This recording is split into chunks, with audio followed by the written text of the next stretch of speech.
आज है 9 जुलाई 2026 दिन गुरुवार। Welcome back to clean news MP. चलिए देखते हैं मध्य प्रदेश की 25 फटाफट बड़ी खबरों को। इससे पहले आप न्यूज को कहां से देख रहे हैं हमें कमेंट में बताना बिल्कुल ना भूलें। साथ ही हमारे फेसबुक पेज को भी फॉलो करें। फेसबुक पेज का लिंक डिस्क्रिप्शन में दिया गया है। 38वीं किश्त का इंतजार खत्म, इस तारीख तक खाते में आ सकते हैं पैसे। मध्य प्रदेश की लाडली बहना योजना की 38वीं किश्त का इंतजार जल्द खत्म हो सकता है। योजना के नियमों के अनुसार सहायता राशि हर महीने 1 से 15 तारीख के बीच जारी की जाती है। पिछली 37वीं किश्त 14 जून को मुख्यमंत्री डॉक्टर मोहन यादव ने जारी की थी, इसलिए संभावना है कि जुलाई की किश्त 10 से 15 जुलाई के बीच लाभार्थियों के खातों में पहुंच सकती है।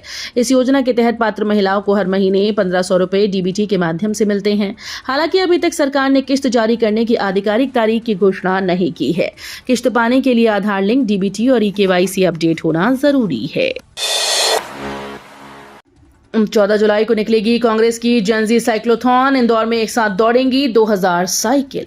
कांग्रेस पेपर लीक, बेरोजगारी और शिक्षा से जुड़े मुद्दों पर युवा वर्ग को जोड़ने का प्रयास कर रही है। इसके लिए इंदौर सहित देश भर के 28 प्रमुख शहरों में छात्रों का गूंज अभियान शुरू किया गया। इसके तहत कांग्रेस जेन जेड साइक्लोथॉन का आयोजन 14 व 15 जुलाई को करने जा रही है। शुरुआत इंदौर से होगी और समापन भोपाल में होगा। इंदौर से शिप्रा तक 2000 साइकिल्स चलेंगी। इसके लिए शहर और जिला अध्यक्ष दोनों मिलकर पूरी ताकत लगा रहे हैं। शहर अध्यक्ष ने पार्षद, ब्लॉक व वार्ड अध्यक्ष के साथ शहर पदाधिकारियों को साइकिल एकत्रित करने का अलग अलग टारगेट दिया है। जावरा उज्जैन ग्रीनफील्ड 4 लेन का भूमि पूजन फिर टला। नितिन गडकरी का दौरा निरस्त। केंद्रीय सड़क व राजमार्ग परिवहन मंत्री नितिन गडकरी आज 9 जुलाई 2026 को सुबह मध्य प्रदेश के रतलाम जिले के अंतर्गत आने वाले जावरा आ रहे थे, लेकिन अभी नया अपडेट सामने आया है कि नितिन गडकरी का दौरा अंतिम समय में निरस्त हो गया। संभवतः प्रदेश के साथ जिले भर के खराब मौसम के चलते ये फैसला लिया गया। बताया जा रहा है कि गडकरी जावरा से जावरा उज्जैन ग्रीनफील्ड 4 लेन निर्माण के लिए भूमि पूजन कार्यक्रम में शामिल होने आ रहे थे। नामांतरण बनवाने की व्यवस्था में बड़ा बदलाव। कटनी में घर बैठे होगा सारा आवेदन। एमपी के कटनी शहर में नगर निगम में भवन और निगम स्वामित्व की दुकानों के नामांतरण के लिए बार बार कार्यालय के चक्कर लगाने वाले नागरिकों को जल्द बड़ी राहत मिलने वाली है। नगर निगम कटनी शीघ्र ही ऑनलाइन नामांतरण व्यवस्था शुरू करने जा रहा है। नई व्यवस्था लागू होने के बाद नागरिक घर बैठे आवेदन कर पाएंगे, जरूरी दस्तावेज अपलोड करेंगे और अपने प्रकरण की पूरी स्थिति ऑनलाइन देख पाएंगे। दवाओं की खरीदी से मरीजों को देने तक की होगी रियल टाइम ट्रैकिंग। एमपी में बनेंगे 10 वेयर हाउस। मध्य प्रदेश में अब अस्पतालों में मरीजों को आए दिन अमानक दवाओं के वितरण की समस्या से निजात मिलने की संभावना है। इसके लिए अब विभाग आधुनिक तकनीक से सरकारी अस्पतालों में दवाओं की खरीदी से लेकर मरीजों के वितरण तक की निगरानी की व्यवस्था करने जा रहा है। इसके तहत प्रदेश के सभी संभागीय मुख्यालयों पर 10 वेयर हाउस बनाए जाएंगे। इन वेयर हाउसेज में दवाओं के सुरक्षित और व्यवस्थित भंडारण की व्यवस्था की जाएगी। एमपी हाईकोर्ट का बड़ा फैसला। भूमि अधिग्रहण में 2013 के नए कानून से तय होगा मुआवजा। मध्य प्रदेश हाईकोर्ट ने भूमि अधिग्रहण मामले में बड़ा फैसला सुनाया। न्यायमूर्ति मनिंदर सिंह भट्टी की एकल पीठ ने स्पष्ट किया कि 2013 का नया भूमि अधिग्रहण कानून लागू होने के बाद पुराने कानून के तहत मुआवजा तय नहीं किया जा सकता। कोर्ट ने दमोह निवासी रामकुमार गुप्ता की याचिका स्वीकार करते हुए 29 अप्रैल 2015 का मुआवजा अवार्ड रद्द कर दिया। जबलपुर में गेहूं भंडारण घोटाला। 2 सरकारी गोदामों से 1000 टन अनाज गायब। रिकॉर्ड में हेराफेरी। जबलपुर में समर्थन मूल्य पर खरीदे गए गेहूं के भंडारण में बड़ा घोटाला सामने आया। शुरुआती जांच में अन्नपूर्णा और मां नर्मदा वेयर हाउस से करीब 1000 टन गेहूं गायब मिला। आरोप है कि स्टॉक की कमी छिपाने के लिए दूसरे गोदामों के रिकॉर्ड में कागजी हेराफेरी कर गेहूं की अदला बदली दिखाई गई। मामला सामने आते ही भोपाल स्तर पर हलचल तेज हो गई। अब पूरे प्रकरण की जांच के लिए वरिष्ठ अधिकारियों की टीम जबलपुर पहुंचेगी। एमपी के बिजली उपभोक्ताओं को बड़ी राहत। 30 दिन से ज्यादा रीडिंग पर नहीं बढ़ेगा बिल। मध्य प्रदेश के बिजली उपभोक्ताओं के लिए बड़ी राहत की खबर है। मध्य प्रदेश विद्युत नियामक आयोग ने नई रिटेल सप्लाई टैरिफ 2026-27 में प्रो राटा बिलिंग व्यवस्था लागू कर दी। अब यदि बिजली मीटर की रीडिंग 30 दिन के बजाय 35 या 40 दिन बाद होती है तो उपभोक्ताओं को महंगे स्लैब का अतिरिक्त भार नहीं उठाना पड़ेगा। बिलिंग अवधि के अनुसार स्लैब भी आनुपातिक रूप से बढ़ेंगे। इससे बिजली कंपनीज की मनमानी पर रोक लगेगी। एमपी के लाखों सरकारी कर्मचारियों को बड़ी सौगात, 10 साल बाद शुरू हुई पदोन्नति प्रक्रिया। मध्य प्रदेश के लाखों सरकारी अधिकारियों और कर्मचारियों का लंबा इंतजार आखिरकार खत्म हो गया। मुख्यमंत्री मोहन यादव के फैसले के बाद करीब 10 साल से रुकी पदोन्नति प्रक्रिया शुरू कर दी गई। इस निर्णय से विभिन्न विभागों के अधिकारियों और कर्मचारियों को प्रमोशन का लाभ मिलेगा। लंबे समय से लंबित मांग पूरी होने पर कर्मचारियों में खुशी का माहौल है। पदोन्नति प्रक्रिया शुरू होने के बाद अधिकारियों और कर्मचारियों ने मुख्यमंत्री के इस फैसले का स्वागत करते हुए इसे बड़ा और राहत भरा कदम बताया। सरदार सरोवर परियोजना पर 30 साल बाद सहमति। एमपी अब 1500 करोड़ नहीं, सिर्फ 217 करोड़ देगा। सरदार सरोवर परियोजना से जुड़े 30 साल पुराने लंबित विवाद का समाधान हो गया। मुख्यमंत्री मोहन यादव ने बताया कि नई सहमति के तहत गुजरात निर्माण लागत का 75% वहन करेगा। शेष राशि मध्य प्रदेश, राजस्थान और महाराष्ट्र मिलकर देंगे। मध्य प्रदेश को अब पहले अनुमानित 1500 करोड़ रुपए के बजाय केवल 217 करोड़ रुपए का भुगतान करना होगा।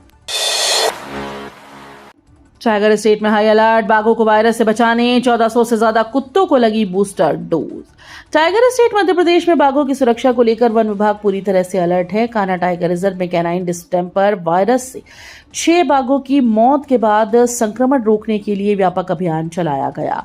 इसके तहत रिजर्व और आसपास के क्षेत्रों में 1400 से अधिक कुत्तों को वैक्सीन की बूस्टर डोज दी गई। वन विभाग के अनुसार चरणबद्ध तरीके से उठाए गए इन कदमों का सकारात्मक असर दिखा और फिलहाल किसी अन्य बाघ में इस वायरस के संक्रमण की पुष्टि नहीं हुई।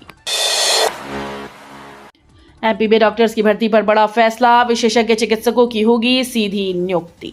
मध्य प्रदेश के सामुदायिक स्वास्थ्य केंद्रों में विशेषज्ञ डॉक्टर्स की कमी दूर करने के लिए सरकार ने बड़ा फैसला लिया।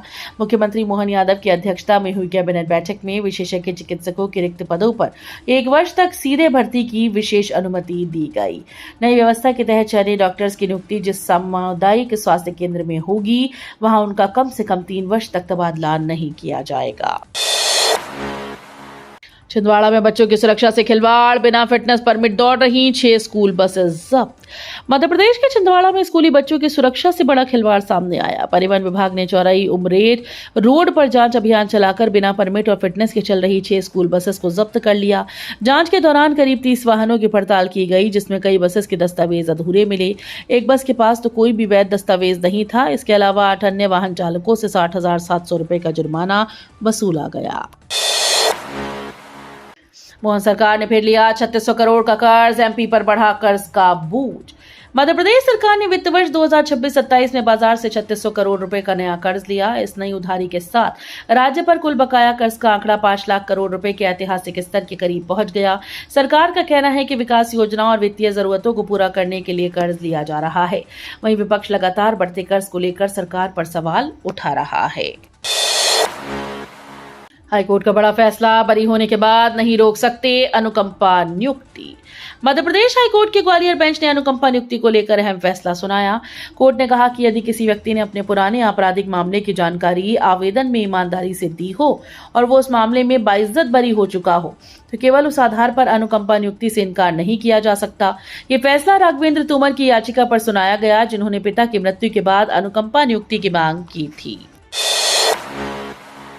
इंदौर सीएमएचओ को हाईकोर्ट से राहत, 62 नहीं 65 साल की उम्र में होंगे रिटायर।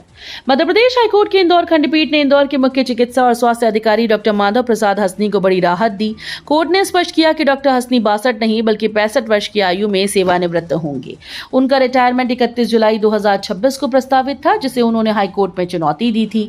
न्यायमूर्ति संदीप एन भट्ट की एकल पीठ ने आदेश दिया कि डॉक्टर हसनी 65 वर्ष की आयु तक सेवा जारी रख सकेंगे।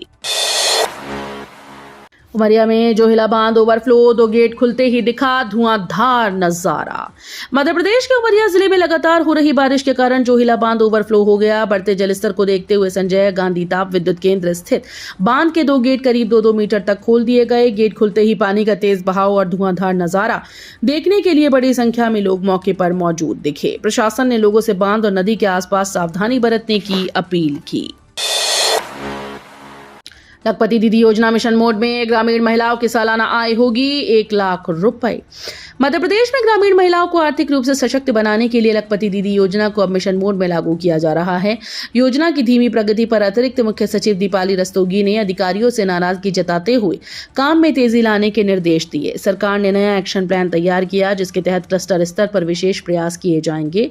लक्ष्य है कि अधिक से अधिक महिलाओं की सालाना आय 1 लाख रुपए तक पहुंचे और उन्हें आत्मनिर्भर बनाकर स्थायी आजीविका से जोड़ा जाए।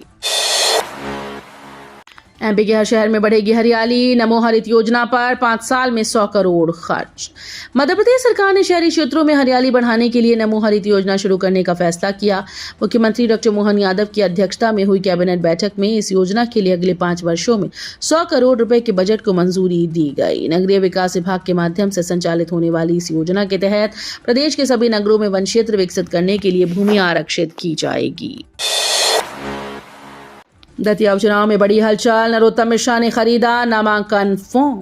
दतिया विधानसभा उपचुनाव को लेकर राजनीतिक सरगर्मियां तेज हो गई हैं। अधिसूचना जारी होने के बाद संभावित उम्मीदवारों ने नामांकन फॉर्म खरीदना शुरू कर दिया। इस बीच पूर्व गृह मंत्री नरोत्तम मिश्रा के भी नामांकन फॉर्म खरीदने की खबर सामने आई, जबकि बीजेपी ने अभी तक अपना आधिकारिक प्रत्याशी घोषित नहीं किया। दूसरी ओर कांग्रेस और आजाद समाज पार्टी के संभावित दावेदार भी सक्रिय हैं। कांग्रेस विधायक विजय चौरे पर 45 लाख की गड़बड़ी के आरोप, जांच के लिए सौसर पहुंची ईओडब्ल्यू। मध्य प्रदेश के छिंदवाड़ा जिले के सौसर में कांग्रेस विधायक विजय चौरे से जुड़े विधायक स्वेच्छा अनुदान मामले की जांच तेज हो गई। बीजेपी की शिकायत के बाद दर्ज प्रकरण में आर्थिक अपराध अनुसंधान प्रकोष्ठ यानी ईओडब्ल्यू की टीम सौसर पहुंची। टीम ने नगर पालिका में संबंधित अधिकारियों और आरोपियों को बुलाकर दस्तावेजों की जांच की। मामले में करीब 45 लाख रुपए की अनियमितता के आरोप लगाए गए। धार को मिली बड़ी औद्योगिक सौगात, सीएम मोहन यादव ने किया 272 करोड़ के नए प्लांट का लोकार्पण। मध्य प्रदेश के धार जिले को औद्योगिक विकास की बड़ी सौगात मिली। मुख्यमंत्री डॉक्टर मोहन यादव ने पीथमपुर में लियोगोंग इंडिया प्राइवेट लिमिटेड के लियोगोंग ग्रीन अलायंस प्लांट का लोकार्पण किया। करीब 272 करोड़ रुपए की लागत से विकसित इस अत्याधुनिक यूनिट से क्षेत्र के औद्योगिक विकास को नई गति मिलेगी। मुख्यमंत्री ने कहा कि इस दूसरे प्लांट के शुरू होने से लगभग 1000 युवाओं को सीधे रोजगार के अवसर मिलेंगे। दमोह में बड़ा घोटाला, 12 तालाब गायब, नाले को बना दिया अमृत सरोवर। मध्य प्रदेश के दमोह में अमृत सरोवर योजना में बड़े घोटाले के आरोप सामने आए हैं। जिले में विभिन्न विभागों के द्वारा बनाए गए 125 तालाबों में से 12 तालाब गायब बताए जा रहे हैं। आरोप है कि कुछ जगह नालों को ही अमृत सरोवर दिखाकर सरकारी राशि निकाल ली गई। इतना ही नहीं, कई तालाबों का पोर्टल पर भी रिकॉर्ड दर्ज नहीं मिला। मामले के सामने आने के बाद प्रदेश की राजनीति गर्मा गई है और कांग्रेस व बीजेपी आमने सामने आ गई। खेन बेतवा परियोजना, भारी बारिश के बीच नदी में उतरे विस्थापित, चिता आंदोलन छठे दिन उग्र। केन बेतवा लिंक परियोजना सहित मजगाए, रुंझ, नेगुआ और एनटीपीसी योजनाओं से प्रभावित विस्थापित परिवारों का चिता आंदोलन बुधवार को छठे दिन भी जारी रहा। जय किसान संगठन के बैनर तले चल रहे इस आंदोलन में भारी बारिश के बावजूद आदिवासी किसान और ग्रामीण अपने आंदोलन पर डटे रहे। आंदोलन को और तेज करते हुए बुधवार से प्रदर्शनकारी नदी में उतरकर जल सत्याग्रह भी कर रहे हैं। हालांकि लगातार बारिश और नदी के बढ़ते जलस्तर के बीच ये आंदोलन खतरे से खाली नहीं माना जा रहा। एमजीएम मेडिकल कॉलेज का बड़ा एक्शन, 5 अस्पताल अधीक्षकों को थमाया नोटिस। इंदौर के महात्मा गांधी मेमोरियल यानी एमजीएम मेडिकल कॉलेज ने सरकारी अस्पतालों में चिकित्सा उपकरणों के रखरखाव में कथित अनियमितताओं पर बड़ी कार्रवाई की है।